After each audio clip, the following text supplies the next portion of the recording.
హరి ఓం శ్రీమాత్రే నమ.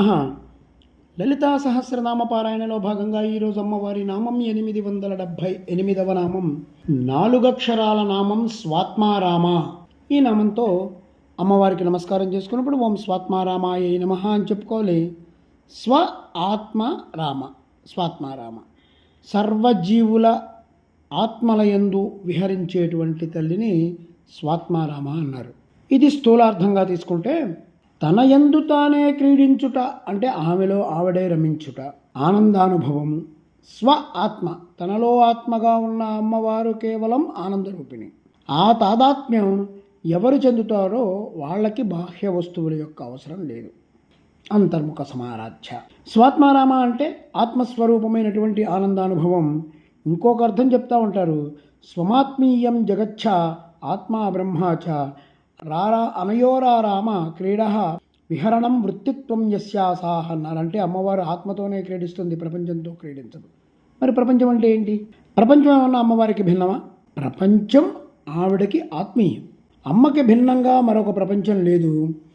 జ్యోతికి భిన్నంగా కాంతి లేనట్టుగానే ప్రపంచమంతా కూడా అమ్మే అయినప్పుడు ఆవిడ వేరు, ప్రపంచం వేరు ఎలా అయింది?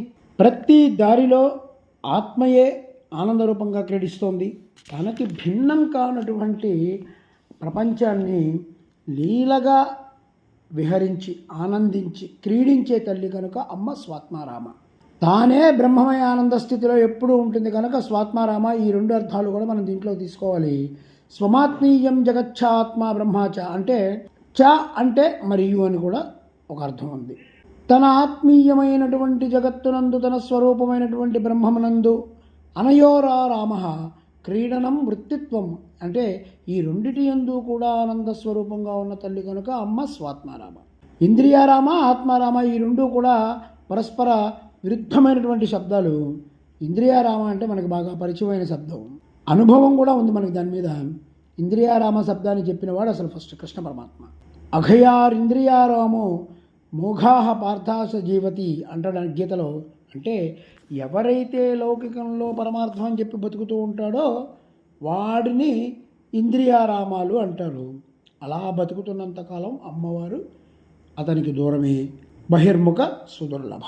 అంతర్ముఖత్వంగా కనుక మనకు లభించిందంటే క్రమంగా నిరామయ నిరాలంబ స్థితికి వెళ్తాం. అప్పుడు స్వాత్మారామ స్థితిలో ఉంటాం, అఖండ ఆనందాన్ని అనుభవిస్తాం.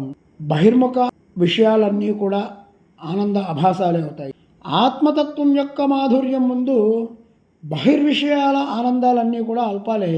ఆ ఆనందం మనకి అమృత ప్రవాహమైనటువంటి ఆనందం, ఆత్మతత్వం యొక్క ఆనందం. ఈ నామానికి ఈ అర్థం చెప్పుకుంటూ ఓం ఐం హ్రీం శ్రీం స్వాత్మారామాయై నమః, ఓం శ్రీమాత్రే నమః, ఓం శ్రీ మహారాజ్ఞే నమః, శ్రీమత్సింహాసనేశ్వర్యై నమః.